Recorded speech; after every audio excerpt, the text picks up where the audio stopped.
তিনি প্রথম এন্ট্রিতে যতটা ঝগড়া করেন না, যতটা তিনি দ্বিতীয় এন্ট্রিতে করেন। এটা পুষ্পা 2 মুভির সংলাপ এবং মুভিটি ঠিক এরকমই। পুষ্পা আগেই বলেছে যে সে ফুল নয়, আগুন, কিন্তু এই মুভিতে সে দাবানলে পরিণত হয়েছে। পুষ্পা 2 মুভিতে একটি জিনিসই পরিপূর্ণ, আর তা হলো বিনোদন, বিনোদন আর বিনোদন। আর এজন্যই এমন একটি সিনেমার প্রয়োজন যাতে সিনেমা বেঁচে থাকে এবং উন্নতি লাভ করে। তো চলো বন্ধুরা, আজ আমরা পুষ্পা 2 মুভি এক্সপ্লেন করতে যাচ্ছি। ভিডিওটি ভালো লাগলে লাইক দিন, চ্যানেলটি সাবস্ক্রাইব করুন যাতে আপনি এই ধরনের ভিডিও আরও পেতে পারেন। তো ছবিটি শুরু হয় জাপানে, যেখানে কিছু অজানা কন্টেইনার জাহাজের মাধ্যমে জাপানে আসে। আর এই কন্টেইনারগুলো ছিল লাল চন্দনে ভর্তি। আর এই লাল চন্দন নিয়ে উপস্থিত ছিলেন স্বয়ং পুষ্পা ভাউ। জাপানিরা তাকে দেখে উল্টো করে ঝুলিয়ে রাখে, কিন্তু কোনোভাবে পুষ্পা নিজেকে ছাড়িয়ে নেয় এবং জাপানিদেরকে সেই খেলাতে থাকে। জানা যায় যে এই লোকদের কাছে পুষ্পা তার লাল চন্দন বিক্রি করেছিল, কিন্তু তারা তার টাকা পরিশোধ করছিল না। তাই পুষ্পা তার টাকা নেওয়ার জন্য নিজেই জাপান চলে আসে। পুষ্পা সেই লোকদেরকে ব্যাপক খেলাতে থাকে, কিন্তু শেষ পর্যন্ত একজনের গুলি এসে লাগায়, সে সমুদ্রে পড়ে যায়। তখনই জানা যায় এটি ছিল শুধুই স্বপ্ন।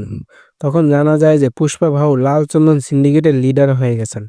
লাল চন্দন কার কাছে কিভাবে পাঠাতে হবে সব সিদ্ধান্ত পুষ্পাই নেয়। সম্পূর্ণ সিন্ডিকেটের নিয়ন্ত্রণ ছিল তার হাতেই। কিন্তু পুষ্পার প্রচুর শত্রুও রয়েছে। তার প্রথম শত্রু হলো ভাওয়ার সিং শেখাওয়াত। সে একজন আইপিএস অফিসার।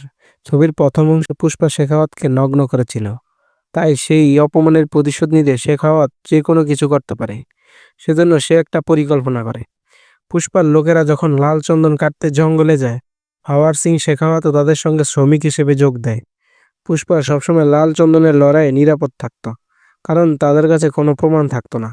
শেখাওয়াত সেখানে পৌঁছে সবাইকে গ্রেপ্তার করে ফেলে এবং সবাইকে জেলে পাঠিয়ে দেয়। এরপর থানায় এন্ট্রি নেয় পুষ্পা ভাউ। তবে শেখাওয়াত সেখানে উপস্থিত ছিল না, তবে কিছু ইন্সপেক্টর ছিল। এখানে পুষ্পা ভাউ সব কর্মীদের নিতে আসেননি, এসেছেন শুধু সিলুকে নিতে, কারণ আজ তার বিয়ে। সিলু যখন লকআপ থেকে বের হয় তখন পুষ্পা তার বুকে ক্ষত দেখতে পায়। এরপর সে সব কর্মীদের দেখে বুঝতে পারে যে শেখাওয়াত তাদেরকে বেধড়ক পিটিয়েছে। এটা দেখে পুষ্পা পুলিশ ইন্সপেক্টরকে বলে যে শেখাওয়াত তার লোকদেরকে আঘাত করেছে, এর মানে তারা আমাকে আঘাত করেছে। এরপর পুষ্পা সবাইকে ছাড়িয়ে নেওয়ার কথা বললে বাকি পুলিশরা বলে তাদের সঙ্গে সঙ্গে আমাদের চাকরিও চলে যাবে।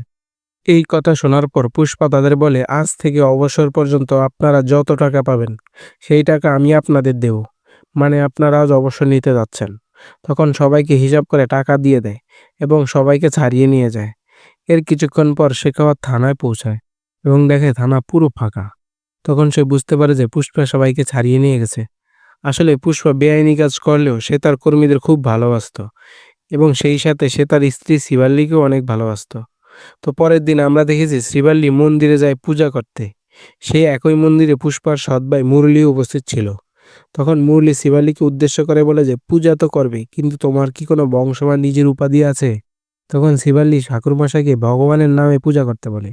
মুরলি সবসময় তাদেরকে নিচু করে কথা বলতো, কিন্তু মুরলির মেয়ে কাবেরী শিবাল্লিকে পছন্দ করত। সে তার সাথে সম্পর্ক বজায় রাখতে চাইতো, আর কাবেরী শিবাল্লিকে চাচি বলে ডাকতো। মুরলি কাবেরীকে সবসময় তাদের সাথে কথা বলতে বারণ করত। পুষ্পা শিবাল্লির সকল কথা রাখত। এদিকে আজ সিদ্ধাব্বাকে নিয়ে সিএম এর সাথে দেখা করতে যাচ্ছিল পুষ্পা। তখন শিবাল্লি পুষ্পাকে বলে, তুমি যদি যাও তাহলে সিএম এর সাথে একটি ছবি তোলো, যাতে আমি সবাইকে বলতে পারি যে আমার স্বামী সিএম এর সাথে সবসময় উঠা বসা করে। স্ত্রীকে কথা দিয়ে পুষ্পা সিএম এর সাথে তখন দেখা করতে চলে যায়, কিন্তু যখন তিনি সেখানে যান তখন তার সাথে অন্য কিছুই ঘটেছিল। পুষ্পা তার সিন্ডিকেটের তরফ থেকে সিএমকে তহবিল দেয়, কিন্তু সিএম পুষ্পার সাথে ছবি তুলতে অস্বীকৃতি জানায়। সিএম তাকে কটাক্ষ করে বলে জুতা পায়ে পরা উচিত, হাতে নয়, এবং শিবাল্লি সম্পর্কে কিছু কটু কথা বলেন। এটি শুনে পুষ্পার একদমই ভালো লাগেনি। যখন সে সেখান থেকে বেরিয়ে আসে তখন পুষ্পা সিদ্ধাব্বাকে বলে, আপনি যদি মুখ্যমন্ত্রী হতেন আপনি কি আমার সাথে ছবি তুলতেন?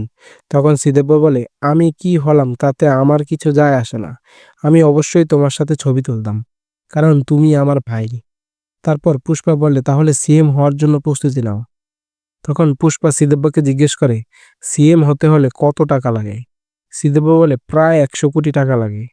পুষ্পা বলে, আমি তোমাকে 500 কোটি দেব, কিন্তু তোমাকেই সিএম হওয়া লাগবে।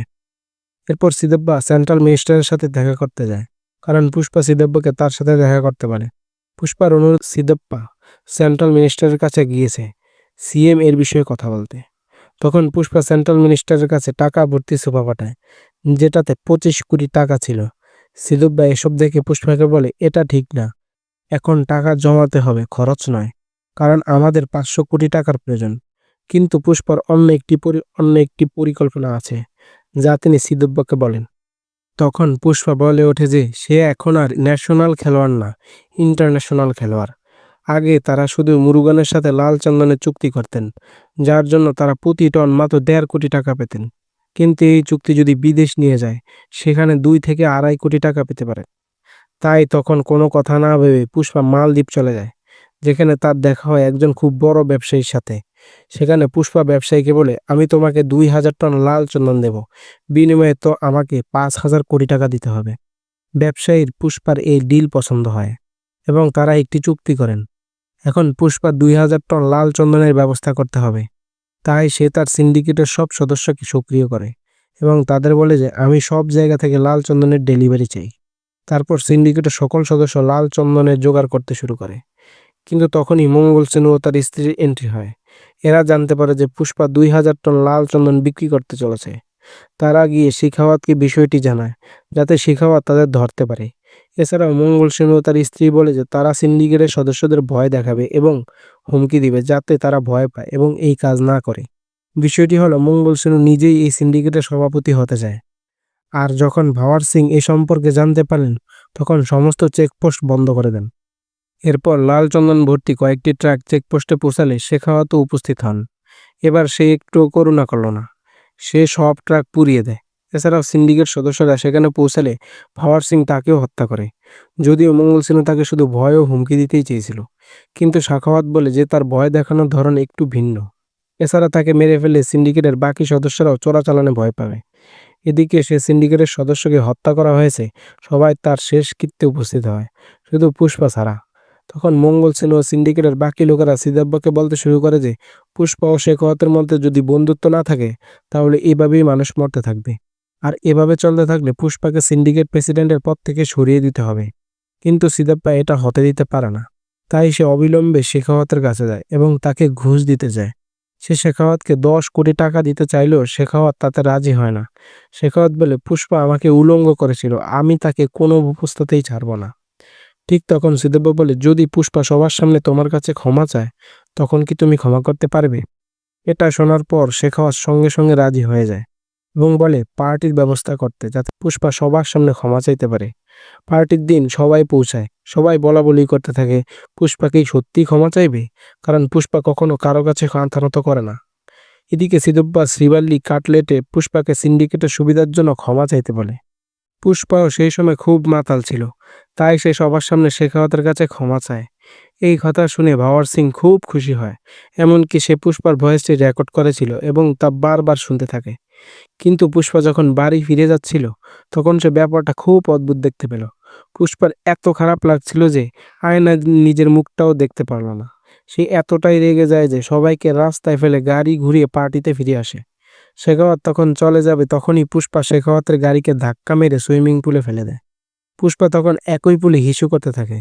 শেখাওয়াত নিজেও বুঝতে পারছিল না যে কি হচ্ছে। পুষ্পা তখন বলে, আমি একটা ব্র্যান্ড, আমি কারো সামনে মাথা নত করি না।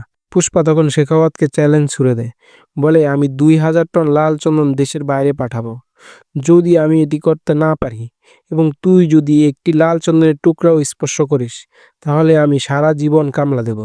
এই কথা শোনার পর শেখাওয়াত তো পুরাই রেগে যায় এবং সে তার চ্যালেঞ্জ অ্যাকসেপ্ট করে। এরপর শেখাওয়াত ওই এলাকার সকল চেকপোস্ট সম্পূর্ণরূপে বন্ধ করে দেয়। কিন্তু তখনই শেখাওয়াত ব্রিজের নিচে লক্ষ্য করে এবং দেখে নদী একেবারেই শুকিয়ে গেছে, কারণ তখন ছিল গ্রীষ্মের দিন। সে বুঝে ফেলে পুষ্পার পরিকল্পনা। আসলে দেখা যায় শেখাওয়াত একেবারেই সঠিক ছিল, কারণ পুষ্পার সব ট্রাক নদী দিয়ে বেরিয়ে যাচ্ছিল। এদিকে পুলিশের টিম তাদেরকে সব দিক থেকে ধরার চেষ্টা করে, কিন্তু কিছুতেই তারা তাদের ধরতে পারছিল না। শেষ পর্যন্ত শেখাওয়াত তাদের ট্রাকগুলোর সামনে চলে আসে এবং একটি বড় গান থেকে তাদের লক্ষ্য করে গুলি ছুটে থাকে। এরপর পুষ্পা কাটলেটকে বলে সকল চালককে গাড়ি থেকে ঝাঁপ দিতে। সবাই তখন লাল চন্দনের ট্রাক রেখে পালিয়ে যায়। শেখাওয়াত সমস্ত লাল চন্দনের ট্রাক সহ সব জব্দ করে ফেলে। এরপর দেখা যায় মঙ্গল সিনহ ও তার স্ত্রী এসব দেখে আনন্দে ফেটে পড়ে। সবাই তখন পুষ্পার ব্যর্থতা মনে করে এনজয় করতে থাকে। শেখাওয়াত মিডিয়ায় খুব আনন্দের সাথে বলে যে সে পুষ্পার সব চালান জব্দ করে ফেলেছে। কিন্তু কিছুক্ষণ পর জানা যায় সব লাল চন্দন আসলে সাধারণ কাঠ, যার মানে শেখাওয়াত পুষ্পার কাছে বড় ধরনের মারা খায়।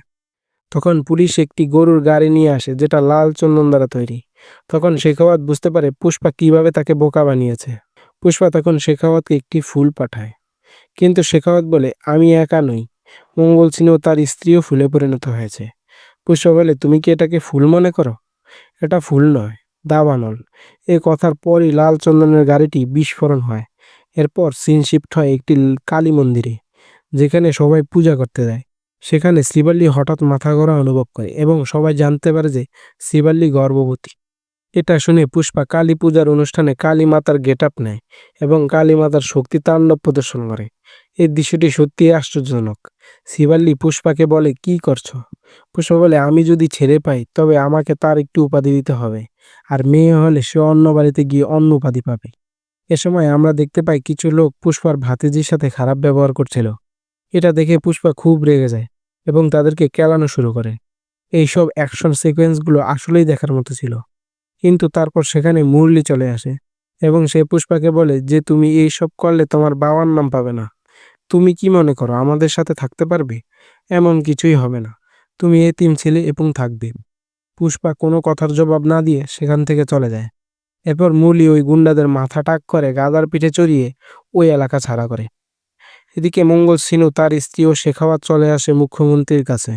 তারা তাকে বলে যে লাল চন্দন যদি সীমান্ত অতিক্রম করে তবে আপনার সিএম পদও বিপদে পড়তে পারে, কারণ তা থেকে 5,000 কোটি টাকা ফান্ডিং আসতে চলেছে। আর এ সমস্ত অর্থায়ন আপনার সিএম পদকে বিপদে ফেলতে পারে। এরপর সিএম অবিলম্বে সীমান্ত অতিক্রম করা থেকে লাল চন্দনের চালান বন্ধ করার নির্দেশ দেয়।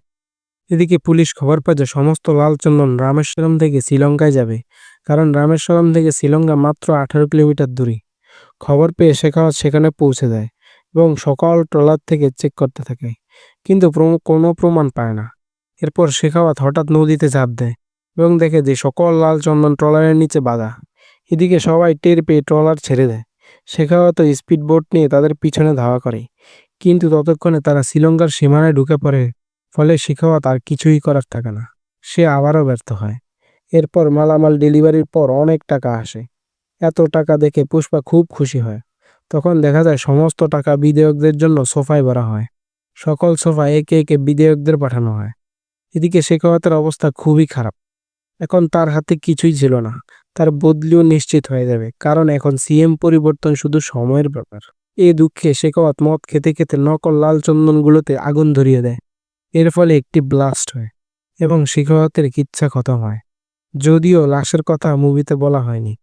তারপর কয়েকদিন পর দেখা যায় সিদ্ধপ্পা সিএম হয়ে যায়। পুষ্পার প্রতিশ্রুতি অনুযায়ী 24 জুলাই সিএম নিজেই তার বাড়িতে আসবেন আর শ্রীবল্লীর সাথে ছবি তুলবেন। তাই আজ 24 জুলাই এবং সিদ্ধপ্পা পুষ্পার কথা রাখতে তার বাড়িতে আসে। অর্থাৎ শ্রীবল্লীর কথা রাখতে গিয়ে পুষ্পা পুরো রাজ্যের সিএম পাল্টে ফেলে। এ থেকে বোঝা যায় পুষ্পা শ্রীবল্লীকে কতটা ভালোবাসে। এদিকে দেখা যায় পুষ্পার ভাতিজি কাবেরীকে কারা যেন অপহরণ করেছে এবং তারা বিনিময়ে কাবেরীর পরিবারের কাছে 2 কোটি টাকা চাচ্ছে। পুষ্পা বিষয়টি জানতে পারে প্রথমে নিউজ চ্যানেলে গিয়ে লাইভে এসে বলে, যদি আমার ভাতিজির কিছু হয় তাহলে সবাইকে কুপিয়ে কুপিয়ে হত্যা করব। আসলে কাবেরীকে যে অপহরণ করেছে সে হচ্ছে কেন্দ্রীয় মন্ত্রীর ভাতিজা। তখন সিদ্ধপ্পা পুষ্পাকে ফোন করে বলে যে সে যেন তার কিছু না করে এবং বলে যত তাড়াতাড়ি সম্ভব যোগাযোগ করে কাবেরীকে ছাড়িয়ে আনবো। কিন্তু পুষ্পা বলে এসবে আমার কিছু যায় আসে না, যে আমার ভাতিজির গায়ে হাত দিয়েছে সে যেই হোক তাকে ছাড়ব না। এদিকে অপহরণকারী পুষ্পাকে কল দিয়ে 10 কোটি টাকা নিয়ে তাদের ঠিকানায় চলে আসতে বলে। পুষ্পা তখন একটি হেলিকপ্টার নিয়ে সেখানে পৌঁছায়। সেখানে পৌঁছানোর পরই প্রথমে গান দিয়ে ফায়ার করে, কিন্তু কাবেরীকে দেখিয়ে পুষ্পার হাত পা বেঁধে ফেলে এবং তাকে প্রচুর মারতে থাকে। কিন্তু যখনই তারা কাবেরীর গায়ে হাত দেয় তখনই পুষ্পার ভিতরের ভয়ঙ্কর আত্মা জেগে ওঠে এবং সে এক তাণ্ডব লীলা শুরু করে। এখানে তাকে হাত পা বাঁধা অবস্থায় ফাইট করতে দেখা যায়। এসব ফাইটিং সিন দেখতে অসাধারণ ছিল। আপনি যদি কাউকে জিজ্ঞেস করেন যে পুষ্পা 2 মুভির কি সব থেকে ভালো লেগেছে, তখন সে আপনাকে ফাইট অ্যাকশন সিকোয়েন্স সম্পর্কে বলবে, কারণ এসব অ্যাকশন ইমোশনে ছিল। তখন মন্ত্রীর ভাইও সেখানে উপস্থিত হয় পুষ্পার তখন এতই মাথা গরম ছিল যে বাপ ছেলে উভয়কেই পরপারে পাঠিয়ে দেয়। মন্ত্রী বিষয়টি জানতে পেরে একেবারেই পাগল হয়ে যায়। পরের দৃশ্যে দেখি যে পুষ্পা যখন তার বাড়িতে থাকে তখন মৌলি তার বাড়িতে আসে। মৌলি তার ভুল বুঝতে পেরেছে, কারণ পুষ্পা তার নিজের জীবন বাজি রেখে কাবেরীকে বাঁচিয়েছে। তাই মৌলি পুষ্পা ও তার পরিবারের কাছে ক্ষমা চাইতে এসেছে। সে বলে, আমি খুব ভালো করেই জানি তোমরা আমার পরিবারের। আমি এখানে এসেছি শুধু কাবেরীর বিয়ের কার্ড দিতে। কাবেরী বলেছে যে পুষ্পা যদি বিয়েতে না আসে তবে সে বিয়ের আসরে বসবে না। এ বলে মৌলি চলে যায়। এতক্ষণ পুষ্পা উপরে দাঁড়িয়ে সব দেখছিল। তারপর শিবাল্লি এসে পুষ্পাকে বিয়ের কার্ড দেখিয়ে বলে, দেখো, তোমার মায়ের নাম আছে, মেয়ের বাবার নামের নিচে তোমার নামও আছে, এবং বলে সবার নাম লিখেছে, তবে আমাদের ছোট মালিকের নাম লিখতে ভুলে গেছে। এরপর দেখা যায় পুষ্পা খুবই আবেগপূর্ণ হয়ে পড়েছে। সবাই তার চারপাশে ভিড় করে, কারণ পুষ্পাকে এভাবে কাঁদতে কেউ দেখেনি। তারপর দেখা যায় পুষ্পা তার পুরো পরিবার নিয়ে কাবেরীর বিয়েতে যায়। এটা দেখে মুরলি পুষ্পাকে জড়িয়ে ধরে। এভাবে তারা একে অপরকে ক্ষমা করে। এদিকে মন্ত্রীর বাড়িতে চলছিল শোকের মাতম। সেখানে দেখা যায় শ্রীনু ও তার স্ত্রী উপস্থিত হয়। অর্থাৎ এ থেকে বোঝা যায় এরা এক হয়ে পুষ্পার বিরুদ্ধে কাজ করবে। এর পরের সিনে কাবেরীর বিয়ের অনুষ্ঠানে ফুলের তোড়ার মধ্যে একটি বোমা দেখতে পাই। দূর থেকে এক রহস্যময় লোক রিমোট দিয়ে বিস্ফোরণ ঘটায়, কিন্তু মুভিতে লোকটিকে দেখানো হয় না। হয়তোবা পরের পার্টে তা রিভিল করা হবে। মুভির শেষে পুষ্পা 3 এর ঘোষণা আসে, যার নাম পুষ্পা দ্য র্যাম্পেজ। তো বন্ধুরা, কেমন লাগলো মুভির এক্সপ্লেনেশন? মুভির প্রতিটা ফ্রেম বিনোদনমূলক। এতে একের পর এক চমকপ্রদ অ্যাকশন দৃশ্য রয়েছে। আর আল্লু অর্জুনের কথা কি বলবো, তার সোয়াগ তো দেখার মতো। মুভির প্রতিটা সদস্যের 5 বছরের পরিশ্রম স্পষ্টভাবে দৃশ্যমান। রশ্মিকাও তার কাজের ছাপ রেখে যায়। আর ভিলেনের চরিত্রে ফাহাদ ফজিল পুলিশের চরিত্রে প্রাণ দিয়েছে। তো বন্ধুরা, ভিডিওটি এখানেই শেষ। আশা করি ভিডিওটি ভালো লেগেছে। ভিডিওটি ভালো লাগলে ভিডিওতে লাইক দিন এবং চ্যানেলটি সাবস্ক্রাইব করুন, যাতে আপনি এই ধরনের ভিডিও আরও পেতে পারেন। পরের ভিডিওতে দেখা হবে নতুন মুভির এক্সপ্লেনেশন নিয়ে। সে পর্যন্ত আমাদের চ্যানেলের সাথেই থাকুন। সবাইকে ধন্যবাদ।